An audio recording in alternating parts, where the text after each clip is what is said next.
David has literally just dropped into the room, and so is looking highly confused, trying to assess very quickly as to what stage of the show we are at. But It's a hit. It's a hit. He has successfully negotiated.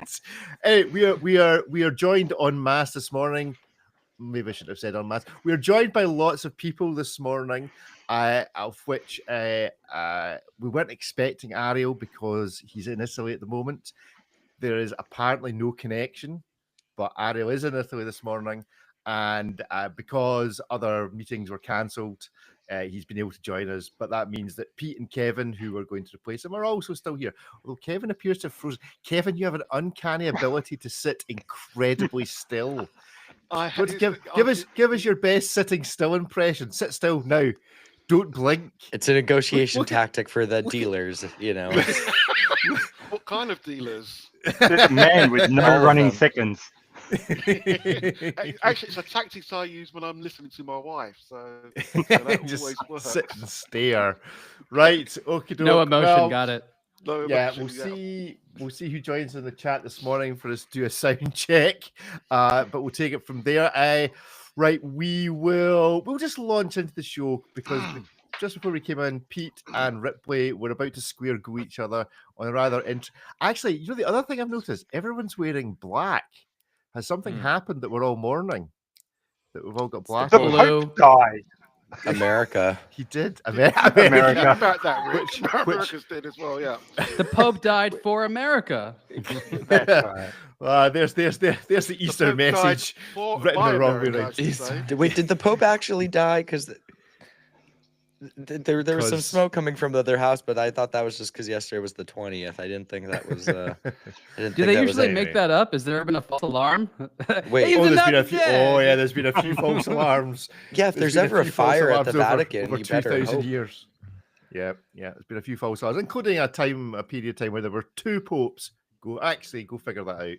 Really? Hence Chateauneuf de Pape. Well, that's Chateauneuf de Pape, Oh, cool. the chateau of the two popes, I think. Oh, wow. Avignon You are was full where of the knowledge. I am. Full Well, of I know a bit knowledge. about popes. I never actually met him, but I know quite a few people who have. He was a very good guy, apparently. But there we go.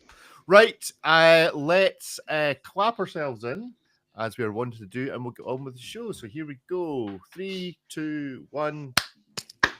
3, 2, 1. 3, 2, 1. And it never amazes me just how pathetic that actually is. Yeah, we should actually get someone to put some sort of random beat. I mean, we're probably clapping like 15-7 or some like really random meter. So if somebody would like to put that to some sort of sample drum beat for the show, then please go ahead. But anyway, welcome to this week's A Blog to Watch Weekly, where we're joined by the Men in Black. David, good morning. How are you? Good morning. Pretty well, thank you. Excellent. Ariel, all the way from Italy. How are you this morning? I'm real excited to be in Italy on Easter. Well, it was on Easter. They celebrate this holiday in a very exaggerated way, and of course, the Pope dying just makes it. I don't want to say exciting. But like you've never been in. I'm like in the epicenter of high religion here. It's kind of an interesting place to be. Yeah, you've certainly chosen your location for this morning. Ripley, how's you? I'm good. I'm well. I'm still growing out the facial hair, at least for the duration of this week. Yes, we will touch on your facial hair experiences shortly. We're joined by Mr. Peter McConville, who we haven't seen for a while. Welcome back to the show, Pete. How are you? Thank you very much. I'm very well, thank you. In Australia, we have, for some reason, we celebrate a long Easter, so we get a couple of days. And then next Monday is also a public holiday for us. So I've taken a 3-day break and got a 10-day weekend.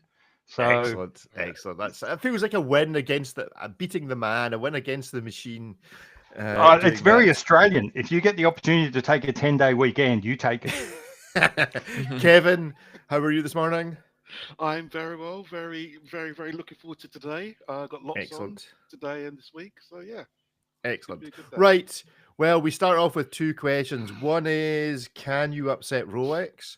Which Pete and Ripley were discussing. The other is, what is the best way to get out of jury duty? Ripley is desperately trying to suggest that facial hair is the way to get out of juice. So it's suspicious facial hair. Not just facial hair. This facial hair.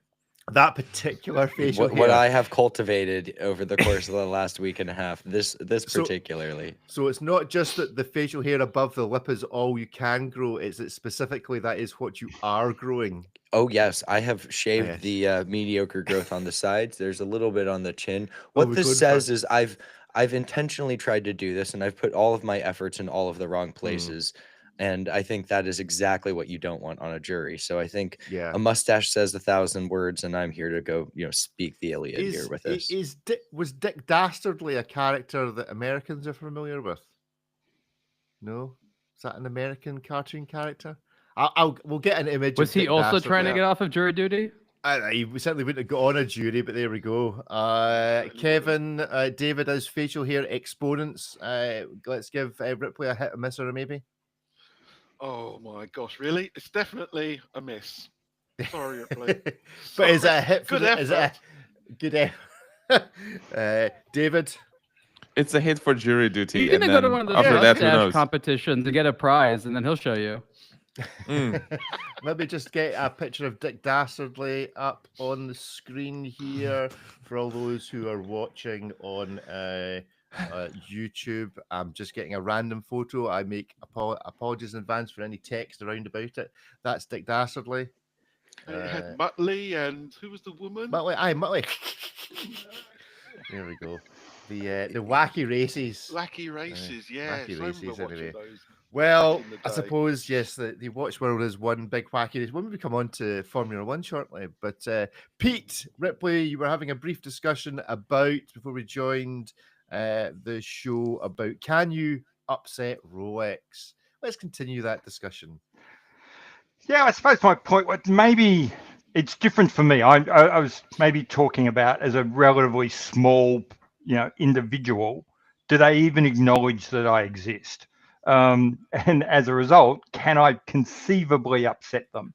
I imagine there probably is a point at which your media profile might, but in general, do they care about anyone outside of their own little love-in?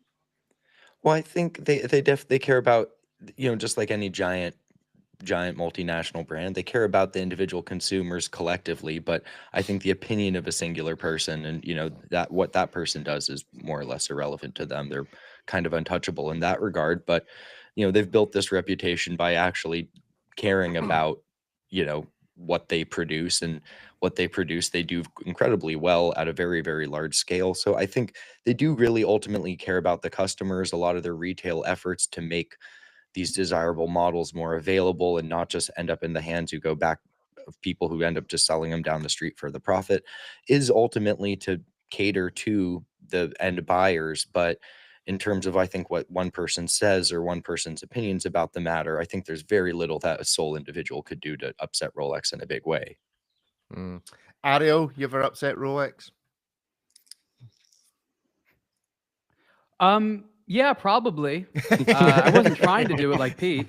I want to respond to that statement. I don't think that Rolex cares about the individual. I don't mean that in a negative way towards them. I think that their philosophy is we care about watches. If you also care about watches, maybe like we do, but nothing about how Rolex works really is intended to appease any one consumer. And if you feel that Rolex or any other brand has slighted you or not recognizing you, that's a legitimate feeling. Take your money elsewhere and don't try to upset them. That's like trying to get the hot girl's attention by, throwing a drink in her face. David, have you ever seen Ariel upset Rolex? Yes, of course. I mean, we have a meeting every year, so it's bound to happen, Have you ever seen Ariel throw water in the hot girl's face? No. He's a gentleman. A gentleman. There we go. There we have it. I'm very thirsty. That too. Good stuff, grand. Right, Ariel, why don't you tell us what you're doing, if you're allowed to, in Milan? I'm not sure. I will find out in a couple of hours. There's an event for D1 Milano They tried to explain to me the nature of the event multiple times, and I was quite interested. I still am not quite sure. If it It's involves something to black do with smoke- watches, and there'll be people there. Right, there's no smoke involved. Maybe. I don't know. I don't know if they're making the Pope of watches. That would be interesting. I would be would the like to Pope tell of you more about watches? what I'm going to see. I'm still trying to figure. I'm doing a podcast with them all about the Uh-huh. topic, which I have yet to wrap my mind around. So let's hope in a couple of hours I will know why I'm in Milan. I think the concept of the Pope of watches is quite an interesting one. Who would be the Pope? What would be the Pope of watches? Breguet. You have to have a probably. great hat. We have a Good hat. Pontiff. A Pontiff. The Pontiff. That's Archie Luxury. Oh, I was about to say, Australian, yeah. Arch, yes, good point. Good point. Yes, there is only one Archie Luxury, thankfully. But Is he in the it's- running Yes. to be elected? I don't is he in the know. running? The Pontiff. Can you The actually throw your Bogan hat in the Pope. ring? Conclave, Archie Luxury Edition. Has anyone seen Conclave? I'm told it's quite good and probably bad timing. That a Or very great successful timing. or great It's timing. supposed to be an amazing film, but I haven't seen Yes, it yet. It's on the list. It's good. I saw it. Is it effectively a documentary in? No, No, it's a I mean, I soap know it's opera not- at the Yeah. Vatican. Okay. Right. Okay.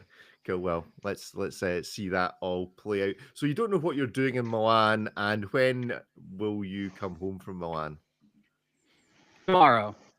Tomorrow. So it's a whistle stop. And then tour. we have our highly oversubscribed party in New York with Citizen, which there's like 400% more people that want to go than we can let in, which is an interesting situation for us to be. So I should So I have stop to play like inviting people to bouncer. it, is what you're saying. Yeah.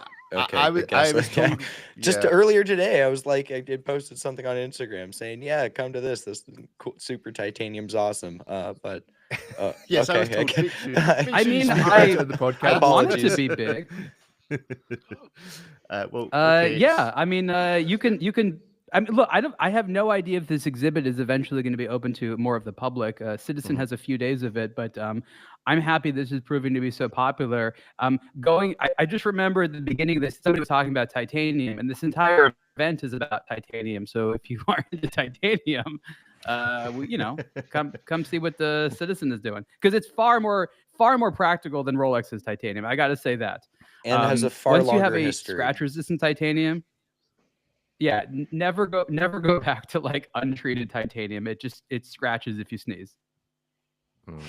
Okay. So what's actually happening? Is it just go around, look at the nice watches, or is there something being presented? Is No, there it's something like new they're coming? doing this big exhibit. They have like an installation. It's not at a store. It's in like some venue.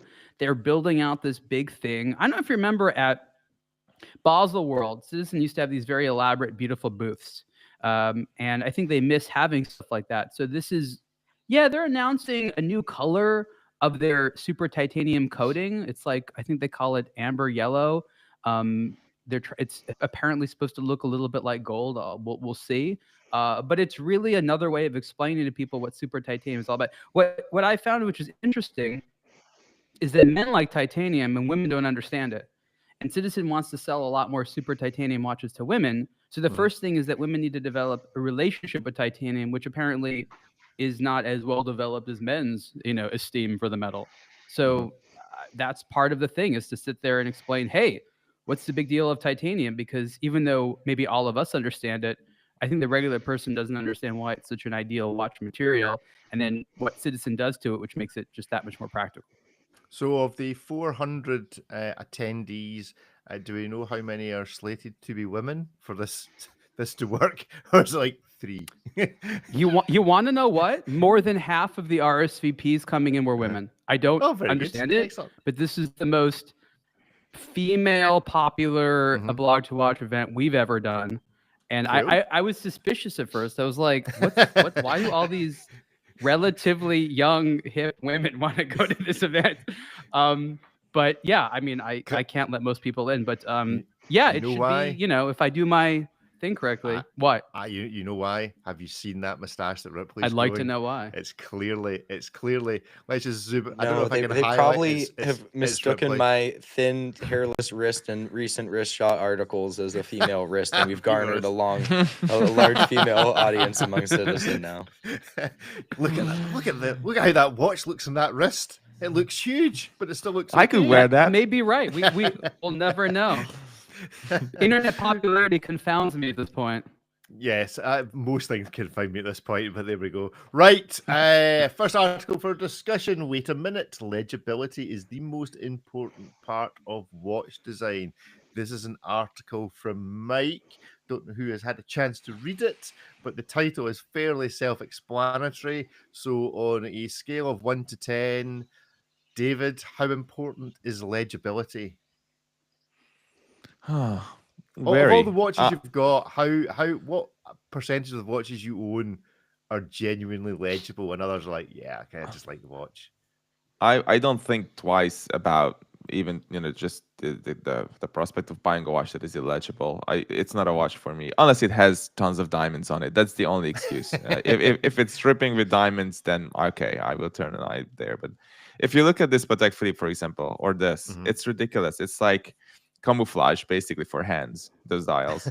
And I understand these are artsy pieces and all the rest of them, but this is still within the realms of where I miss legibility, right? So I think, yeah, but then it's a problem. There is one of the watches discussed on here is I still think one of both of our favorite watches, which is this, the Octo Finissimo Sajima.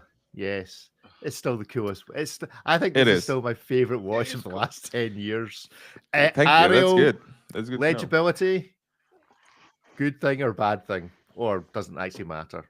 It's part of the whole. Ariel, it matters once you have it on the wrist. That's the thing that I think the brands understand. Many consumers are not as experienced as we are and sort of get excited. Oh, it looks cool. It looks pretty. Isn't until they wear it for a few days or even weeks. So they're like, wait a minute, I can't even see what time it is. And then what we find is people end up wearing them a lot less. And so the correct question is, if someone is going to wear your watch for a while, meaning they'll keep it, not resell it, not regret their purchase, it needs to be legible. Not enough consumers know to look for legibility right away because they kind of assume that the watchmakers thought about that, right? It's sort of like a car. You buy it, yeah, you assume it has brakes. You wouldn't buy a car, but wait a minute, these brakes suck. Like, you just assume it's going to stop. And it's the same thing with watches. You kind of assume that you could read the time. Some people, it takes a while for them to realize, like, oh, wait, it's not legible. Like, we're experienced. We know what to look for. In like 2 seconds, we're like, that's not legible. But again, a lot of consumers have yet to pick that up. They're excited. Oh, it's skeletonized. Oh, look at that fancy design.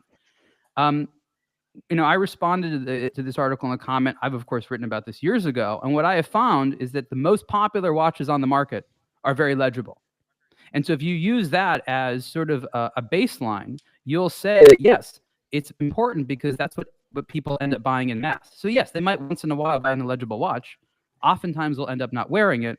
And those watches are more often than not never going to be that popular. Ripley, most legible and illegible watches you own or like? I like them on both sides of the equation. I think, if below a certain price point, if it's something people are going to actually use as a watch on a daily basis, Ariel's right. You just are going to gravitate towards the ones you can actually see. But then you get to this other side where practicality is clearly not the prime objective, like the Sajima, like anything just absolutely splattered in diamonds, certain design focus pieces. And I mean, that Patek is absolutely laughable. It's set to 1010, and I only know that because I know what time it's supposed to be set to. Like, that's beyond a camouflage. Even the angle of the motif is identical. But, there is a point where if the design is so interesting and lovely that I really don't care, it's not going to be a watch I end up wearing on a daily basis, which is a shame if it's incredibly expensive, like many of these are. But I would just so happily own some of these Hublots or that Sajima Bulgari simply because of how cool they are. It has nothing to do with, its functionality. It's not going to get the wrist time it deserves for how cool it is because it isn't legible. But I think it really has to be packing something special in the legibility department. But if it is, I'm actually okay with it being completely unreadable in all lighting conditions. InView makes the point. I think that he's trying to make on the screen is that something that's legible is now just referred to as the classic version. It's classic because we can read it, whereas the modern ones, we've covered them Who in says diamonds. that? I've never heard that before. Put funny dials on it. But the classic one's the one that you can read. Pete, thoughts on legibility or illegibility? I don't care. Look, I'm a double wrister. I have a Garmin on 24/7. If I can't read the watch I'm wearing, I just check the Garmin. And for me, the most important thing about a watch is that it's exciting. If it's not exciting, I'll never take it out of the watch box. So legibility is very much second fiddle. I do find it interesting that no, it's not. At the same time as said you will not take a legible watch off. It's not a watch. Just saying it's my Garmin. Whatever it is, you need to know the time on your wrist. Yeah. I'm just saying, like you love watches a lot, which is great, but you'll go so far as to wear two in order to get legibility. Like that's extreme, right? Like I applaud you for the effort, but I'm going to argue that legibility is important to you. No, because I don't wear it to tell the time. It's that's a thing it does. You wear something to tell the time though. No, not really. You're surrounded by clocks. I'm sitting here right now and I've got like 5 things telling me what the time is. Is there such a thing as for me, a watch is entirely a fashion accessory. It's got to be exciting before it's anything else, or it has no point. And I do find it interesting that at the same time as we're sort of upping the idea of legibility, we're also saying we want smaller and smaller watches. I don't know if anyone's ever actually tried to use a 36mm chronograph, but that is just an exercise in pointlessness. But has anyone? I'm just realizing I know the answer to this question because I have owned a clock that actually was also illegible. But any clocks that are illegible? Anybody own? I've owned one whereby it was a wall clock, and when you looked at it, you're like, I don't actually know what time that says it is. I like when the they're not the wrong way around. They're not mine. Like you're walking by a building in the city, and there's like an absolutely illegible clock, and you go, "Huh, that's interesting."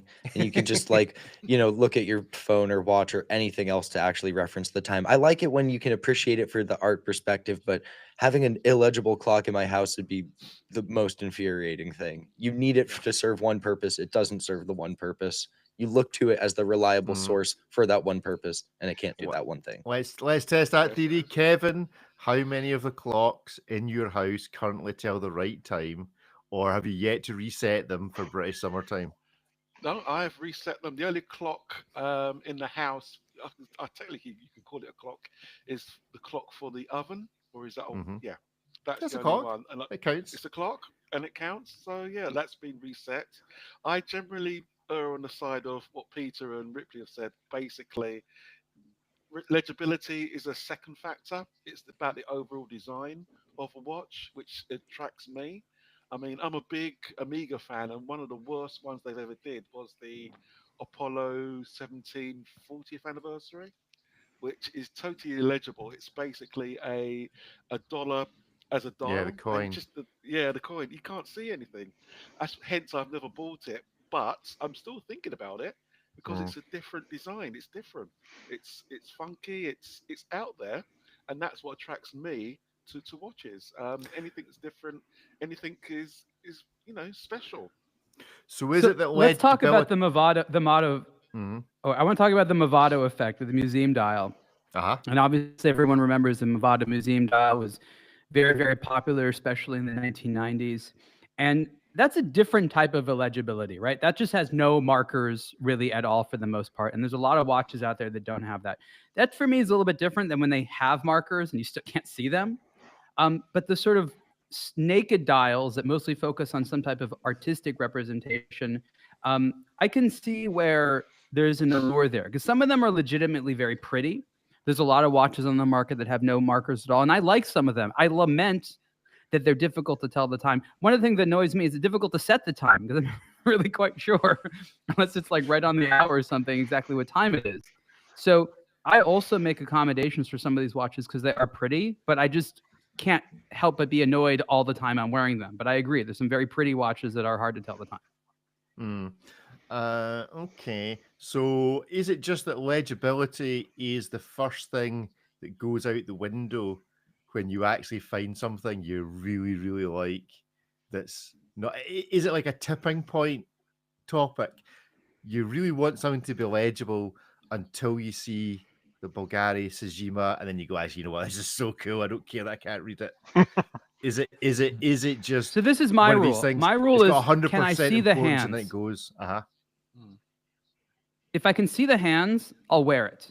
There's the issue where you can't even see the hands, right? So there's different types of illegible, right? Like you see hands, you don't know where they go. Or there's markers in hands, you just can't see them. If there's markers in hands and you just can't see them, you've lost me. If I can see the hands and there's no markers, okay. In some instances, I'll wear it. Can we have an agreement on the Blog to Watch editorial team that we file both Moser watches under H Moser and also under Moser? Because I always forget that we file them under H Moser. So when I'm looking for the Moser watch that no one can read because it has no hands on it, I can't find it as quickly. So let me just... Moser, isn't that their whole shtick about no markers, just elegant hands, no logo, but instantly you know because of the design. That one was a Moser minute watch. repeater, wasn't it? So Yeah, theoretically, you hear could tell the time. Yeah, you could only hear the time. You couldn't see it. Mm. How would you set it? Well, that was an interesting A reference question. watch. Here we go. Here is the Moser, for those watching on YouTube, the Swiss Concept Black. Any resemblance to an Apple Watch? This guy. Purely, That's hilarious. purely Yes, Ariel and I saw this at Cupertino at Apple Park. There you go. I approve of that. That's cool. Yeah. So when it gets to just uber cool, legibility just seems to go out the window. It seems to be something we're prepared to jettison quite quickly if we really find something that we really quite like. I would say if you're spending $350,000 on a watch, you are always on time for everything because nothing starts until you get there. That's also a very good point. And you've also got a Garmin on your other wrist. Isn't that right, Pete? And you're probably wearing a Garmin. Garmin as well. You're surrounded by clocks. Those clocks are probably atop a castle or a chapel that you have in your own house on some estate. And yes, there is probably a little man wandering around with a pocket watch reminding you to be at a meeting. So there we go. There is the topic of legibility. Do tell us in the chat as to what you think, what your most legible or illegible watch is. Quick check-in with Formula One, just because we have Kevin and Pete who couldn't give two hoots. So an ideal person to give opinion. Oscar Piastri, therefore Richard Mille currently sitting atop the watch. Although if we take McLaren and Ferrari total points and divide them by 2, I think it puts Richard Mille mid-table. So technically at the moment, I think Tag is winning. Is Tag currently winning in Formula One, and how the sponsorship is going? I'm seeing LV, MH and LV signs everywhere on the track. Is any of this, although it's early doors still, starting to sink in to the great Formula One public? Well, there was something that was entirely not Tag's fault that just does not reflect well on the official timekeeper of F1. The timer on the cars was not working right, especially not on George Russell's car in the race before last. And clearly Tag isn't the one producing these little gizmos that get mounted on the onboard computer systems. However, that one thing the timing tower is supposed to do is to give the times of the cars, and that wasn't happening properly. But I think it looks good having a running seconds hand on the official F1 clock. Legibility, it turns out. The dive bezel is another matter. We don't need that, but I do like the running seconds hand. That is. Do you really think it good for turns? What? The dive bezel. I mean, if you pull it hard enough, right? I don't. most things will turn if you pull them hard enough. That is true. That is certainly true. David, you big F1 fan? Any thoughts and comments of how it's going? Not much. I already am looking forward to the next Equia Formula One watch. That's for sure. I will agree with Ripley on that. There'll be another one along, no doubt. I mean, how many watches do you think they will stick out this year on with Formula One tie-ins? Bear in mind, there's also a film coming out that IWC are going to have a go at. Didn't they say they're going to release a new colorway, sort of like with each race or event or something like that? 'Cause I understand that only one's available now, and they're releasing them to coincide, I think, with specific races. That's my understanding. It can't be every one, but maybe some for the big ones. There's a lot that Tag could do. They could change the race clock to be the Monaco for the Monaco Grand Prix. They've already started to switch up the watches on the driver's wrist. So for the Red Bull drivers, you used like all last season, you'd see some iteration of a Monaco, except Checo at the end. Now Max has been seen wearing the gold Carrera a lot of the time. But it seems that they're kind of shifting focus to that side of things. So they're clearly trying to go more into their catalog. But I think if they did a new colorway for each race, it'd be problematic because like the US has multiple 3 Grand Prix by ourselves. So we could only do so many red, white, and blue full America modes. You think there's a limit to how much red, white, and blue you can celebrate in America? No, look at the 4th of July. The limit does not exist. You already There's like 100 countries that have red, white, and blue in their flag or something. Yeah. That's very Including true. The UK. I think Including the UK. Yeah, and Australia. Yeah. France. Australia? Is there a French Grand Prix this year? Netherlands. Yep. No. Yeah, right. Cool. Well, that's the Formula One standings for those that still care this far into the season and haven't already got bored of the whole shooting match. Let's break into some Hitmas maybe early, seeing as everybody is here. We're going to have a wee tour through the flyback edition from Mike. This is his regular catch-up article. The flyback Watches and Wonders Detox edition with Timex, Nodus, and a boring Blancpain. So let's start off with the boring Blancpain. Blancpain 50 Fathom Steel 5010. Is this a return to what you want Blancpain to do with their dive watches, which is just What year is it? a boring dive? True. Just produce a boring dive watch. David, you have opinions. I can tell they're strong with this He one. had the singular best line on this that we saw this come in under embargo, and he just says the embargo looks like it lifted in 2007. You know, I think it completely accurately describes this piece. Yeah. I was confused when I saw that there was an embargo on this. I'm like, if you just launch this, no one will say like, huh, what?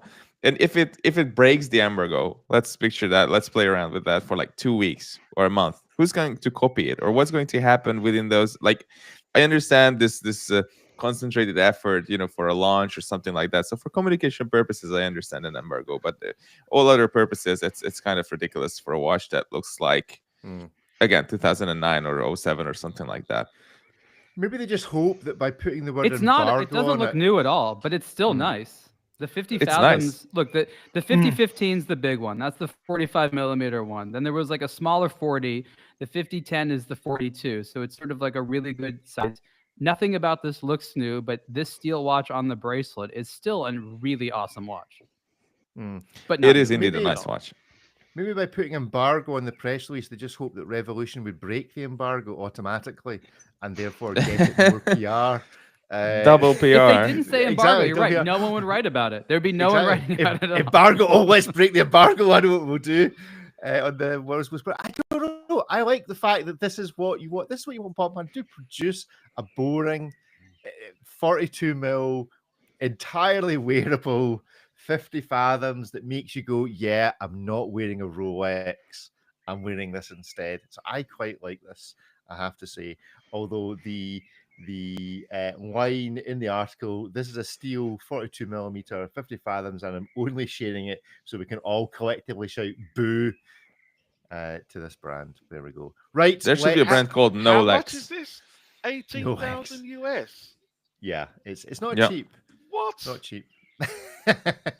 I mean, bear in mind it's 18,000 US. In the rest of the world, because of the tanking of the dollar, this is only about $9,000. It's only in the United States this watch is now really expensive. That is insane. How do they yeah. come up with $18,000?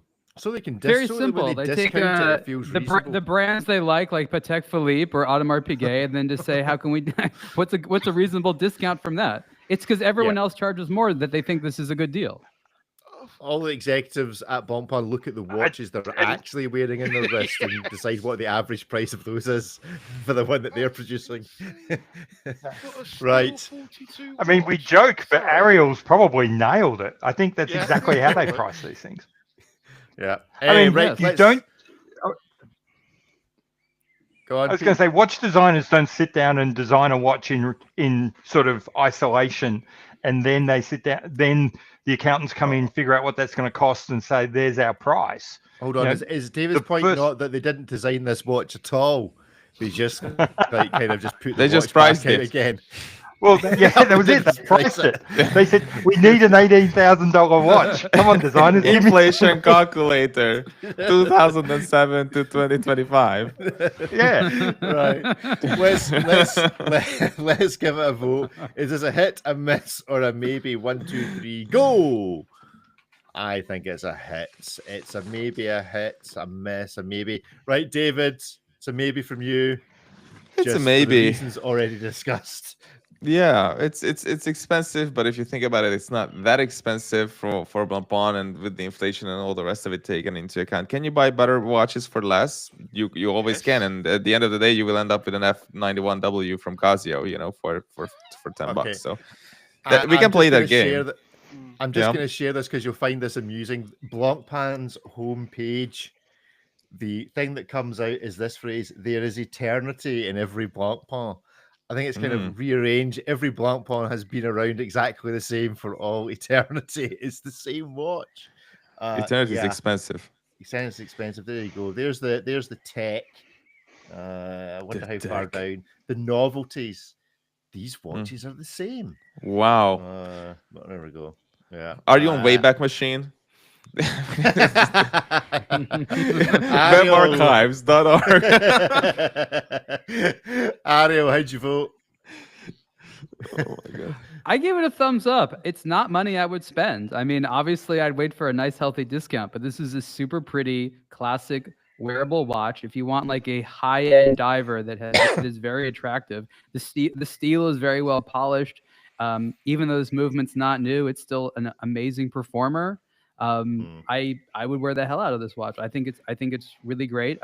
The 45 might be a bit big for me right now, but this is just I've worn other versions of this watch. I've worn the titanium. I wore the gold one. So yeah, I'm not going to sit there and justify the price because I can't, but it's still ultimately a very satisfying timepiece.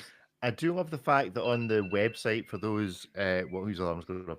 Somebody's got to wake up. That it tells you on the technical specifications they've got a gem setting. No, that they need to specify that this watch had, just in case the pictures didn't reveal that there was no diamonds on this spectacularly plain watch. It has no gem. Oh, so you think that because they're not focusing on new watch designs, they're focused on new website designs? Because that's clearly not the case at Blancpain. Just got into websites. Ripley, how did you vote? I said maybe. I mean, it is a categorically. You said maybe, but in a slightly depressing way. It's a really boring release. This is a watch that could have existed anytime in the last decade, and people would have still called it a bit dated.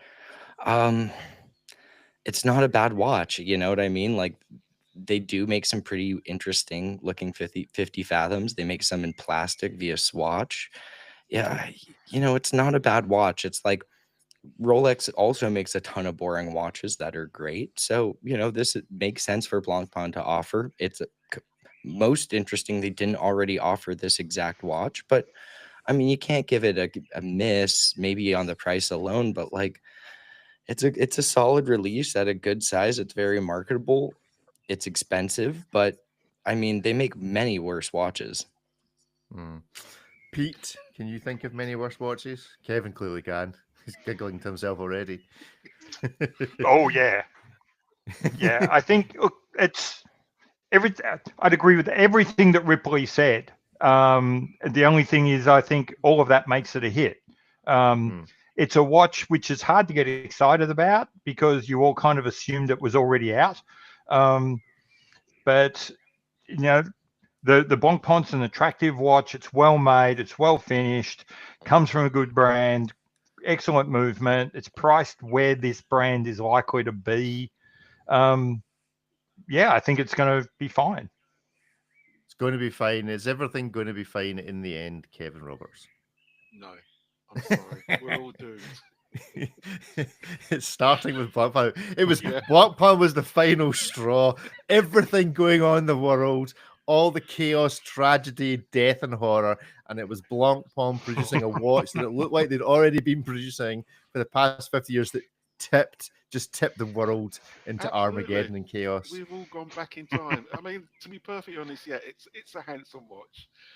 It's I'm sure it's extremely well made, and the movement it's just an old movement, but Kevin has frozen. There we go.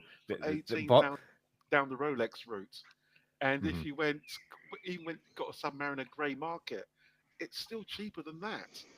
And that's a hot watch. It's just, I'm sorry, Blancpain, what are you smoking? What are you smoking over there? And can you send us some in a box? Yes, right. Well, if you remember, the brand smokes a lot of cigars. That's clearly part of their identity. And then they eat, and then they gamble. So, yes.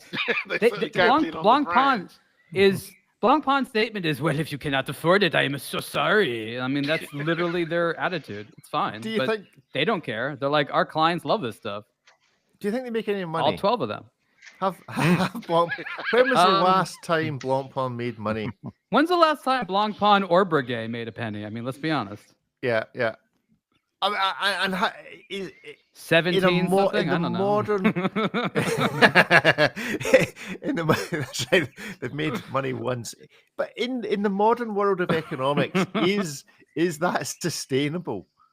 Big business. Owned by a big business. Seem to think is it so. sustainable to I just think have it is. brands that just make no money?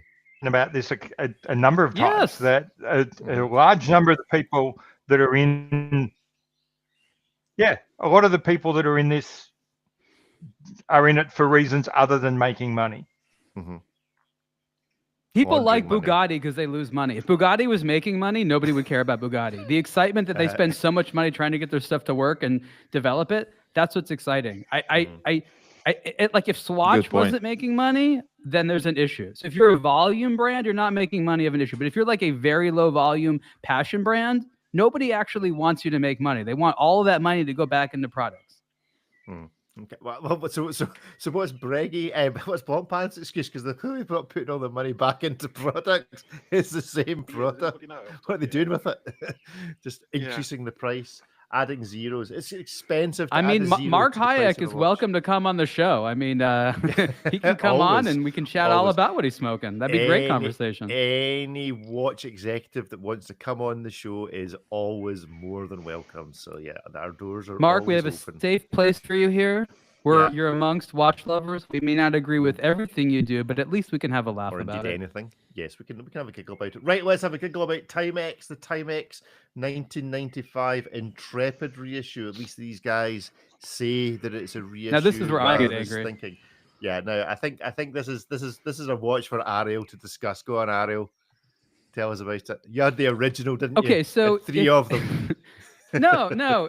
If you were an American growing up when these watches were popular, you would remember how unglamorous where you purchased them was, right? Like in the drugstore or like the sporting good department of like Walmart or something like that. Like these watches were cheesy then. Like the statement on the strap, like never look good. Nobody had any idea who would use a watch like this or where.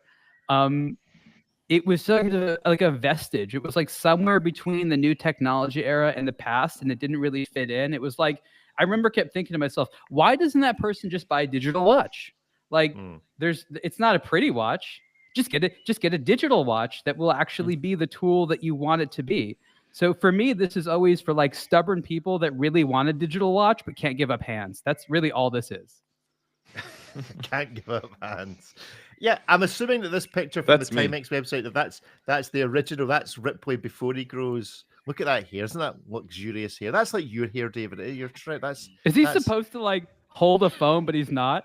Is that like cell phone goes here? What is that? What is that? It's the most I mean, actually, you know what? Let's just try and reenact that position. So I'm looking over my right shoulder. It's like Twister for watches. Look over your right shoulder, and then put your right arm. That's his round right. and, Okay. and hold your left ear. That's why would you never? And then show your wrist. Yeah, I don't think it's just. I don't think that's. I think thing. it's a Because mirrored Timex image. wears That's what he's pose doing, like yeah. models all the time. Yeah. This is I a think this is a that's mirrored. I think that's getting ready to give a paparazzi a backhander. Whack. Just a whack. It's a very. No, I Can you still imagine? think he's With your flexing, Timex. Still flexing to a woman. Yeah. Timex. Yeah, he's doing his hair. Yeah. He's got the watch on He's show. he's Yeah, he's trying swept to his impress a hair back woman. luxuriously. Yeah. What And done it man in- wearing a We've all- suit hold ever on, wore hold this on. and thought he was being like appropriate? We've all. Okay. Listen, Everyone in the we've all done 90s it. probably. Listen. So much listen. to say. Listen. We've all done it.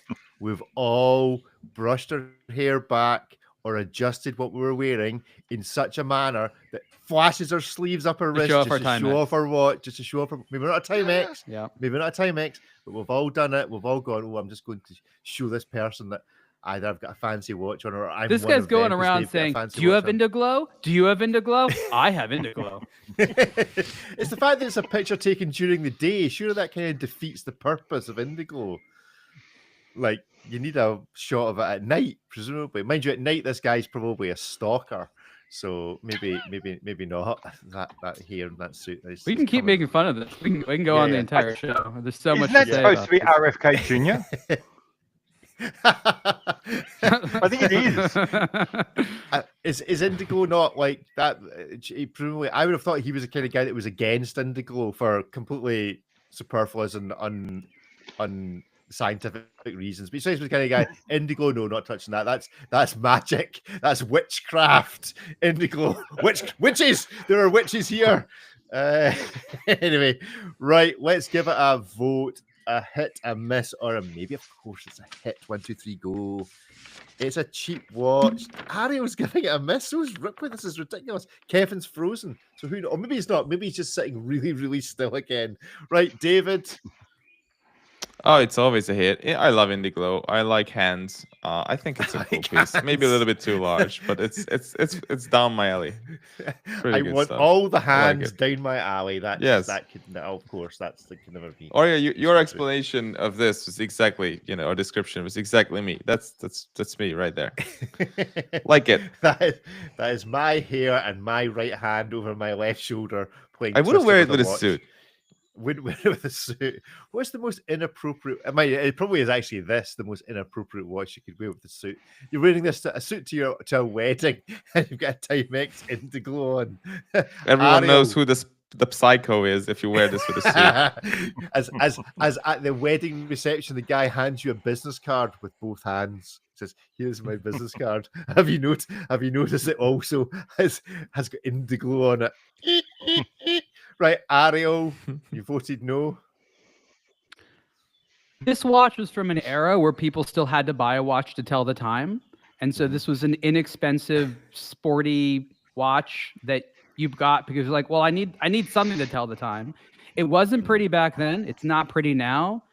Your money can be much better spent at Timex for something better. I do love the brand very, very much. I just think that this was, maybe someone will buy it, but someone like me who's interested in pretty watches, I'm just immediately going to dismiss this thing. Ripley's taking his hat off. Yeah, maybe Ripley's it's I just got really contemplating shaving sweaty all because of a this watch. sudden, and I don't know if it's the watch that's part, but probably why I gave it a miss.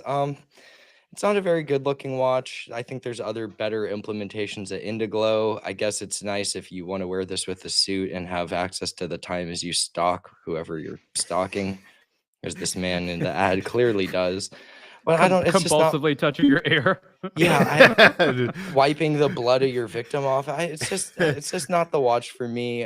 Again, I love Timex. I think they make a lot of cool stuff. but $200 is a bit rich for kind of what's a novelty design from that brand, and you can go get yourself a lot of fun for less from them. So it's a miss. This guy probably has, to be fair. When I hold my ear, that's when the police come through the door. Pete, how did you vote? I went maybe because it's absolutely not for me. I don't have any emotional connection to Timex, so that's not going to get me through the door. As has been said, it's not an attractive watch, but you know, there's an audience for this stuff, like there's an audience for G-Shocks, so which are not pretty watches. So yeah, there's a niche for everything. Kevin, is it in your niche? I would vote this a hit. I'm sorry, guys. I actually do like it. It reminds me of somebody getting their first watch, first day job watch or night job, actually, depending on what Then they do got at their night. first gun. Yeah. Afterwards. It's Yeah. pretty cool. Sorry. But yeah, I like it. I mean, it's not too bad a price point. $200 is it's for a Timex. Yeah, it's a lot of money, but I actually do like it. It's pretty cool. It's pretty cool, definitely. And if you're into stalking, 100%. That's the watch to get. We're going to get a cease and desist from Timex, let's face it. Right, okay. Next up then, bear in mind we had a discussion about legibility earlier. The Parmigiani L'Amore, whatever, mysterious minute repeater. It's a mysterious watch. Anyone that needs to tell you that something's mysterious is kind of missing the point, I feel. But there we go. Who would like to speak to this watch? Was it at Watches and Wonders, Ariel, David, Ripley? Don't Would you know. have noticed if it was?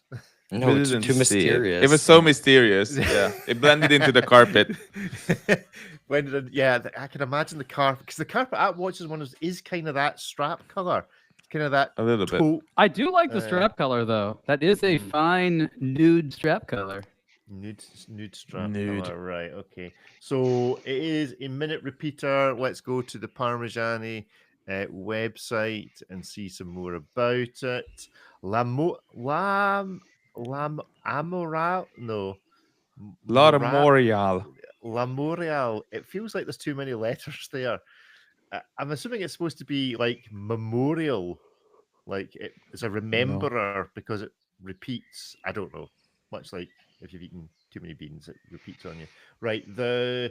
It's got a closed face minute repeater. A bit Isn't like that the more like Moser, armor? Isn't that like it's an armored watch? an armored watch.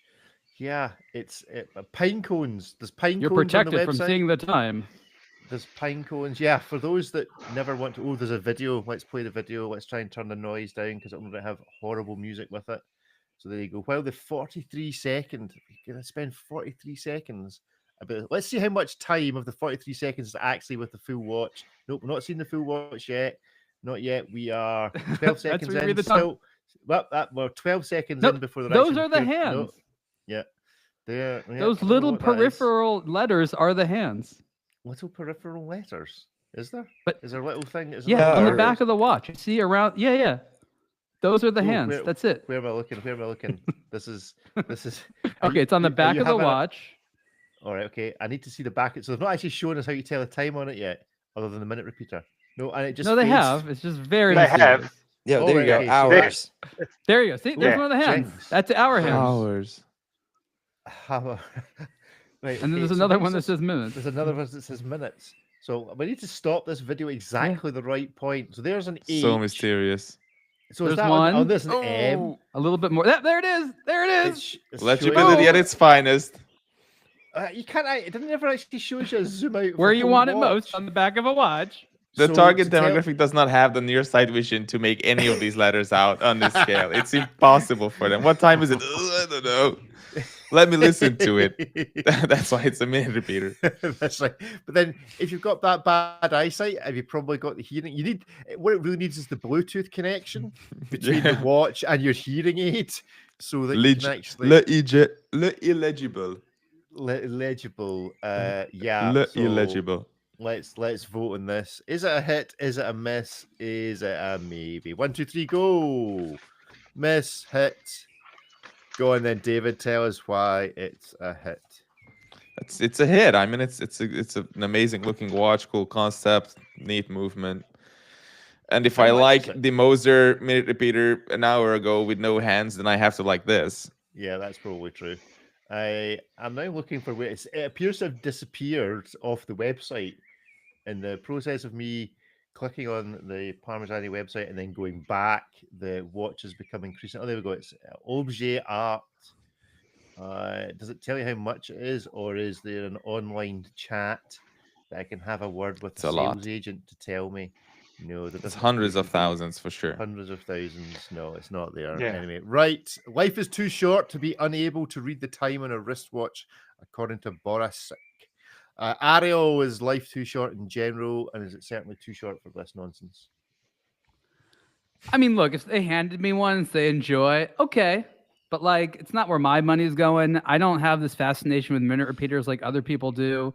They're fine. I would prefer, honestly, what I want is a striker. I want watches that automatically tell it, because I think that having to activate it around other people is kind of a weird social thing to do. It's like, check out my chimes. It's just weird. So hold on. It's cooler if You're it just sort of goes on randomly. You're wearing, let's say, a $300,000 watch, and you think the weird anti-social thing to do amongst your peers is to select the minute repeater to fire, as opposed to the obscene wealth that you're displaying wearing your. Or you're just assuming that everybody else is also displaying. In fact, there's a thing. See if you're the guy in the room wearing the minute repeater, and everybody else is also absolutely loaded. Are you? If somebody puts off their minute repeater, are you then like, oh, that's me got permission to put mine off now? And suddenly all these minute repeaters are going off in the one room. Has anyone ever been in a room where more than 1 minute repeater has been used at the same time by two different brands? Ariel, you must have been to one of those parties.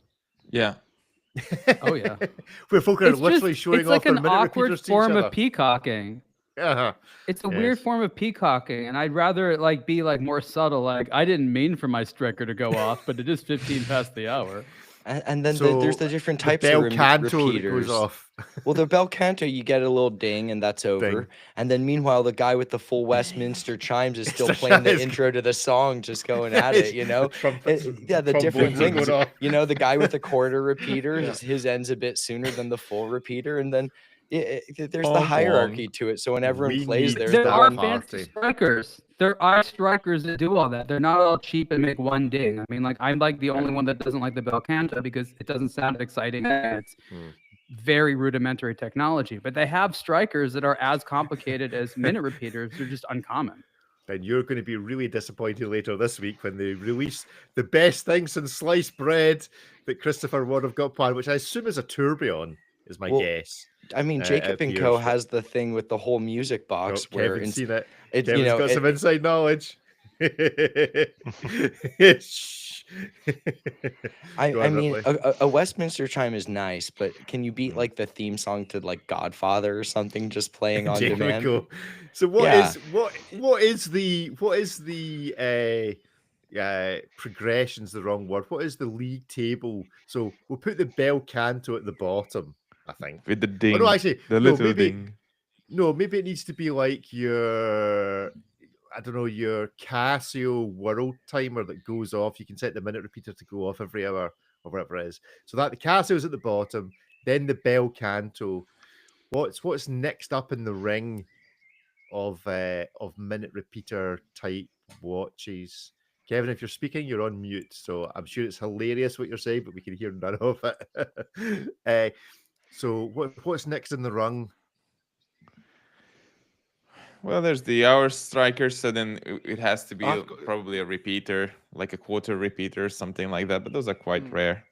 Quarter repeater next. So what's the brand that's next Chronos up above? Swiss just came out with one. Chronos Swiss. So you're in the room. The Casio goes off at one. It's running ahead of time, so it goes off. You're the guy wearing the bel canto. You go, just you wait a wee minute. Mine's just gonna go. It goes bing, and then the Chronos Swiss guy's like, hold on a second, and his Chronos Swiss goes off and goes. Give me an impression of a Chronos Swiss going off. Somebody. What does a Chronos Swiss sound like when it makes a noise? If there's no one there to listen to a I mean, it Chronos Swiss minute depends. repeater going off, does it really make a noise? Probably. philosophy, probably. So what's after the chrono Swiss? What's next up in the scale of minute repeaters? Your chrono Swiss has gone off and you think you're the mutts nuts in the room, and then what goes off next? I've got a Breitling. That's nice to know, Kevin, but what goes off next in the scale of minute repeaters? For what's next out? It's something from who else makes them? No, you're Omega X33, and you have the digital arm on that one. Yeah, okay. So the Omega, and then do Omega make a mechanical minute repeater? Yeah, only yes. Well, they have the chrono chime, but that's not a minute repeater. Yeah. Right. Ariel hides his head in shame. Okay, the big flex. The big flex is after all the minute repeaters are done going off, the man with the chrono chime has used his chrono chime to time how long it took all of the different minute repeaters to go off. And then once they've all listened and rung out their little chimes, he places his watch on that elaborate stand that resonates it, and then plays the auditory representation of how long everyone's chimes take to sound. And it's the ultimate mic drop on what is just a massive expose of wealth. Excellent. Ripley, then you have how did you vote? Christophe Claret. Oh, go on. Well, Christophe Claret had, of course, minute repeaters, but he also made some watches that the chime would activate just as when you push the pushers. So when you activate the chronograph and stuff like that, he was inspired by mobile phones. When you touch a button and it beeps. So he thought that it'd be cool to have every time you push the pusher, it would chime. And so I guess that's another step up. I've got an old Casio robot, and then the guy with the Jacques Edreau chiming bird in the moment of silence activates the bird chirp thing. And then someone from Van Cleef and Arpels. That's behind the list. We're already there. About to say Van Cleef and Arpels. Van Cleef and Arpels. Somebody walks in the room and wheels in an enormous installation. Just continual one-upmanship as it's the size of a small telephone At box. At this point, I'm just going to bring a gong, like an Asian gong into the room. Right. That's what I'm going to do. And I'm going to start pounding on it. Then I win all of these. Yeah. Neil Peart is wheeled in on his drum riser. With a gong in the background, and just gets going with a drum solo with a gong at the end. Okay, right. Ripley, how did you vote to bring this back to? I said it's a miss. If they were gonna go for such a mysterious dial, I kind of wish the front was a little more elaborate than a pine cone motif. And then if they were gonna go that route, similar to what Moser did, just give us something really pretty to look at on the reverse side from a horological perspective. So if they were going to do this motif on the dial and then put it under sapphire, don't make it such a solid case back with the little orbital things. Give us just some really pretty cool movement in there to look at. It's not a bad looking watch. It is. How much is it? Oh, I don't think they say. Okay, so hundreds of thousands. Yeah. So at a 6-figure price point, I'll give me the Moser with the no hands that no one can even set it or tell the time on it. Yeah. Okie doke. Pete.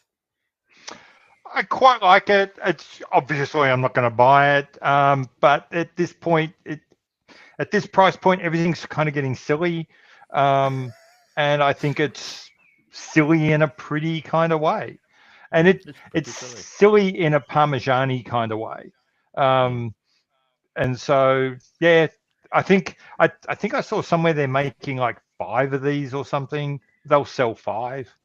They might even have 6 people that want to buy the 5 watches, which probably is something unusual for Parmigiani.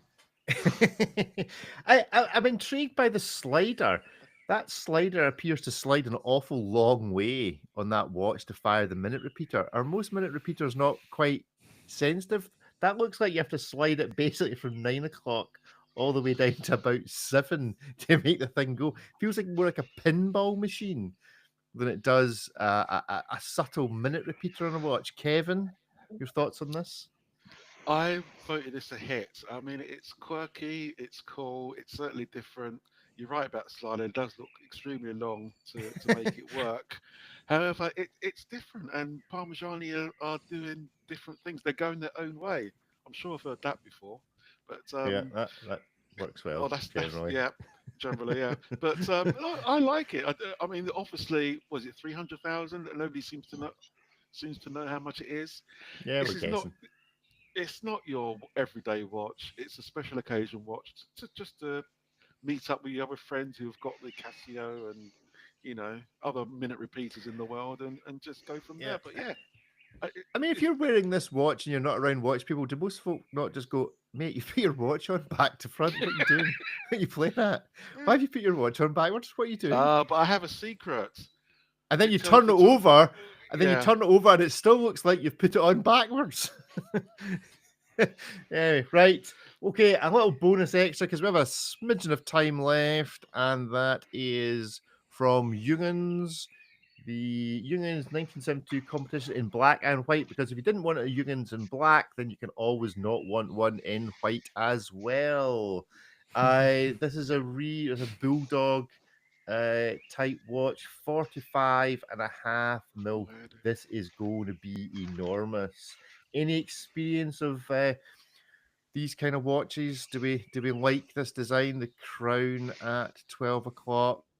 Pete says no. Ripley looks like he's being tortured somewhere off screen. It looks like someone's slowly I've worn these toenails. I've worn these I love particular them. bullhead chronographs. Yeah, are they nice? It doesn't. This looks like a render, and they don't look round. The watch does not actually look. They're It looks not. like it's. They're not. It's not. It's a kind of earth-shaped. It's not round. Elongated. It's supposed to be oblong. Yeah, it's weird. Yeah, I mean, this is a retro reissue design. Obviously, this is not designed for today. The bullhead was the thing for a while. I made to bring it back. They didn't do a very good job. Seiko's tried to bring it back. Maybe they did a better job.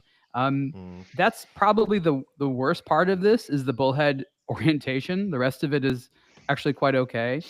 You really have to be one of those people that likes the sort of lugless look because it actually doesn't wear.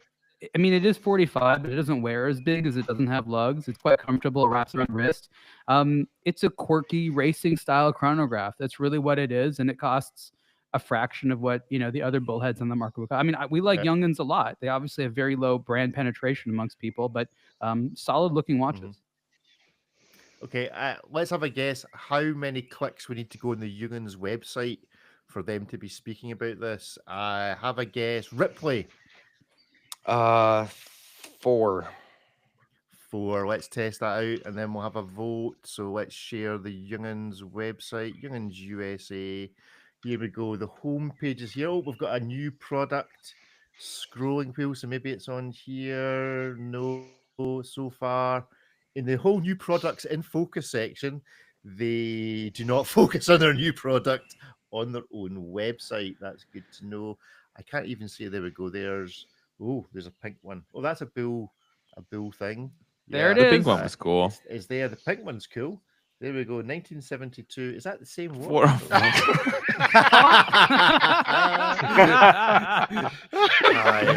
This is your typical watch industry experience if there ever was one online. The answer is 0 clicks. Because you'll never see it. Brilliant. You'll never see it. Someone's getting their rear ends kicked big time at you. That's brilliant. They could have had all of that exposure on the world's biggest watch website. Now that's exclusivity. That's exclusivity. 404. Maybe it's just that.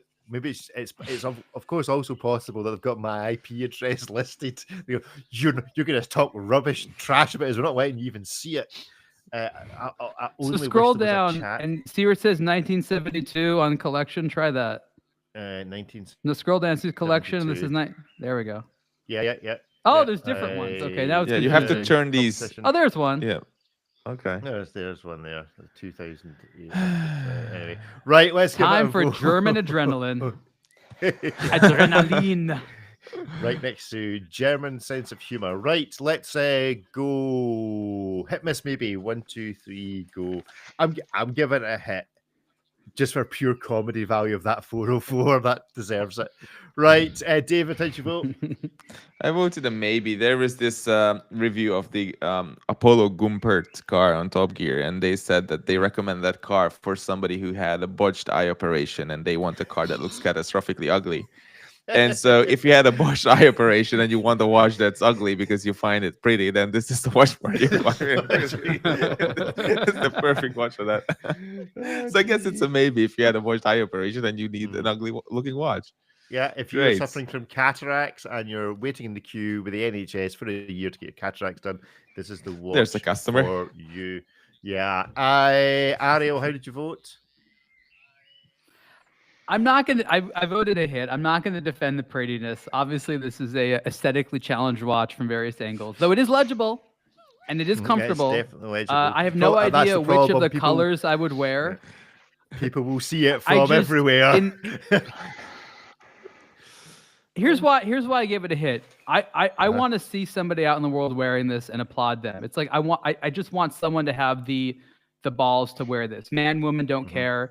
I just feel that watches like this need to be worn more, and I want to see it. So it's weird, but it's also quite a practical thing, and it doesn't really violate any major rules. Yes, it's weird looking. I will continue to assert that it's weird looking, but it is still a decent performing instrument at the end of the day, and that saves it for me. I'm on, for those of you on the YouTube channel, I'm currently It's just not the scrolling through Timex. Does not save it for me. Currently scrolling through the PDF of the instruction manual for this Jungens, which is weird because it starts at page 15. I'm not quite sure why, but I'm not sure what happened to pages 1 to 14. But I do The explanation's at the top there. They say it's the German languages. watch, so that's the explanation. That's it, right? Okay, so it starts right there. I do like the little drawings. Tells it's you got everything you need to for- know. Particularly for the man in the shower. The bath he appears to have drowned. The bath, he's been the subject to the hit that has been conducted by the guy wearing the Timex from earlier on. And then I do love the live your style. They included the whole extra page at the end of the instructions. Do they have any Or live your 50 style. bar water resistant watches even? Yeah, they do 50 bar. Oh, Like, oh, you mean do they actually? But do they have it? Oh, right, okay. They I just don't stole even the know if chart they from make any of Casio. those. Does it actually, don't actually make any? Right, Ripley. I said it's a maybe. As mentioned, it's an aesthetically challenged watch. I think there's no two ways around that.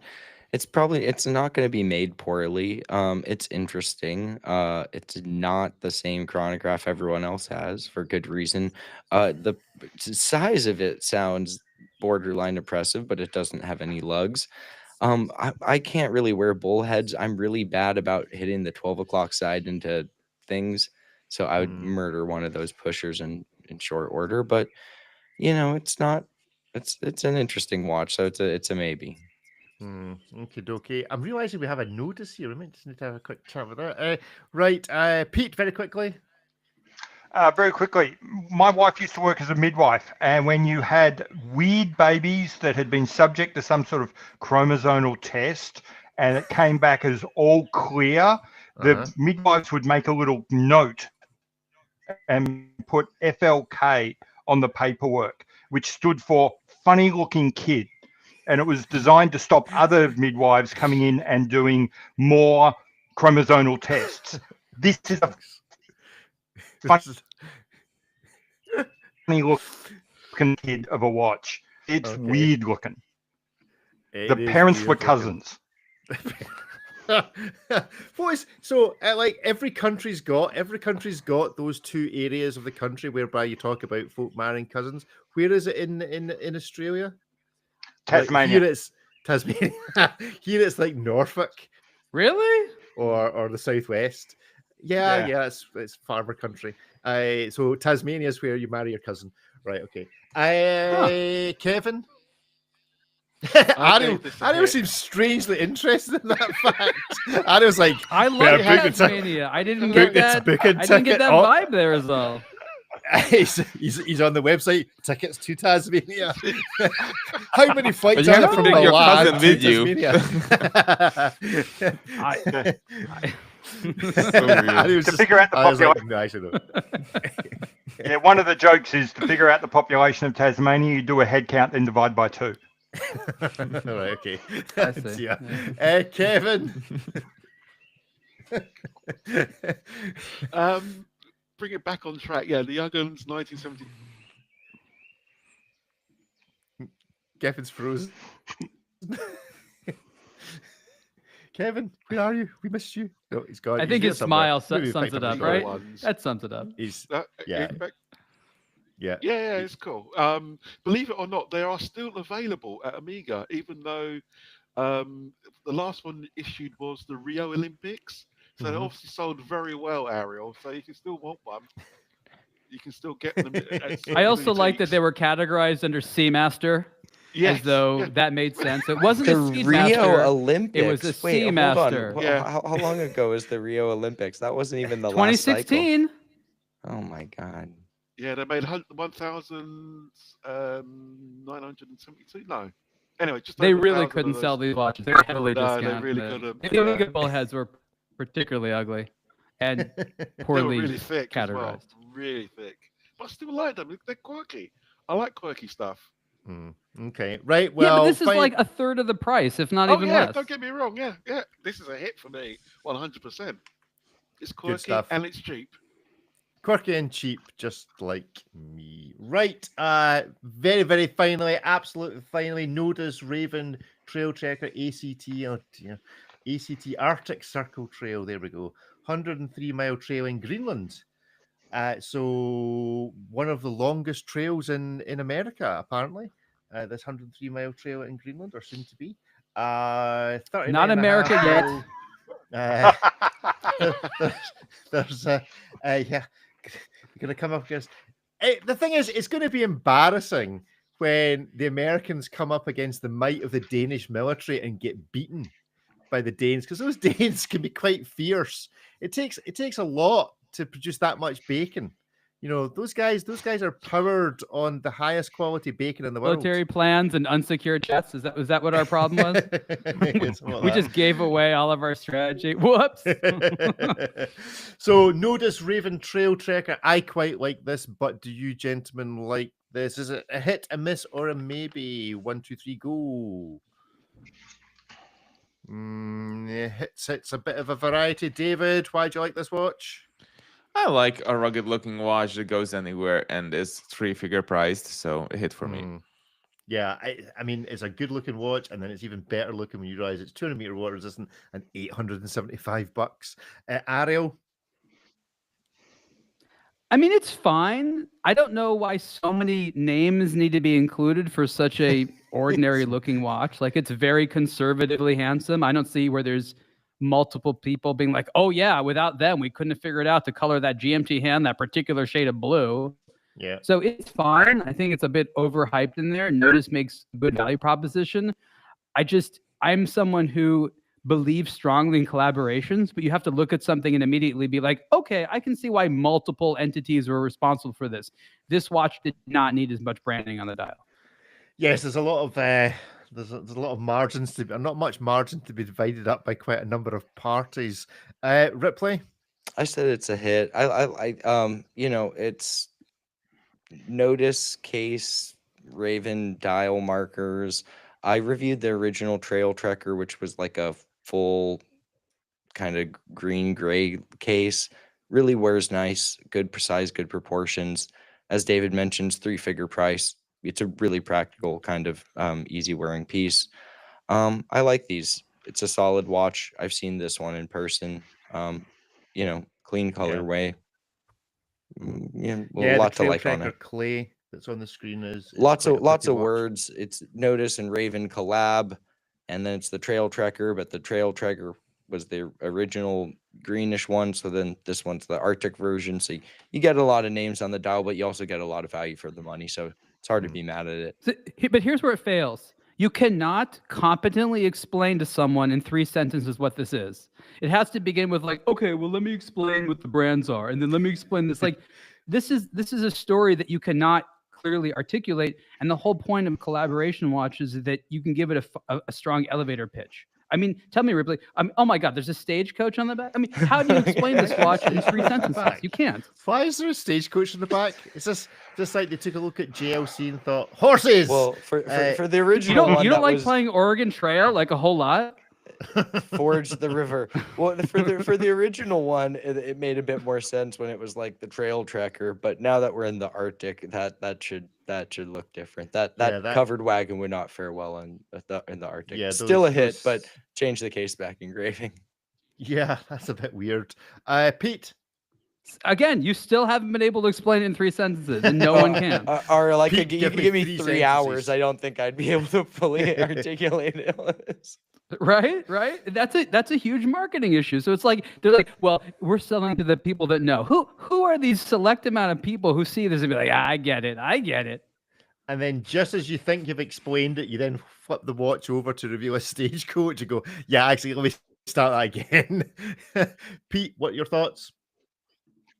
I had a hit, and in a way, while I agree with everything that Ariel just said, if this was a normal watch selling to normal people, it's not. It's a microbrand watch that's selling to microbrand people.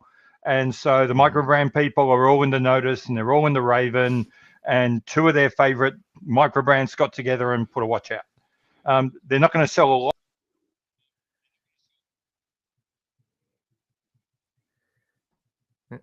Has Pete vanished, or is it just me? Oh, I think he vanished. Pete has vanished. Pete has gone. Pete has been stagecoached out of here mid. Someone's visiting from There's Tanzania. like an invisible moderator. It's like, It's I like- don't like your Yeah, statement. You're out. You're lassoed. done. The We're cutting doorbell your rang. mic. It was his Tasmanian cousin, Well, and so he's off ski. I do agree with what he was saying, though. The nature of this collaboration totally isn't like give me it in 2 sentences for like you would a Submariner. This really is for like, you're at a wind up intersex style event talking with other watch nerds, and you're like, wait, what Notice is that? Oh no, it's the Notice Raven collab, and then you're having this discussion long form and can kind of nerd out on the little nuances that separate this from like the contrail. But Yeah. I mean, it's. I mean, I'm not saying that that group of people is small, and I'm still saying they're not even quite sure. I'm not saying it's a pretty watch and it's a good price. I'm just saying it from storytelling perspective, micro brands have a lot to figure out. From a storytelling perspective, you can come up with a very long story to try to rationalize that case back engraving, and I still don't think you're going to come up with a good one.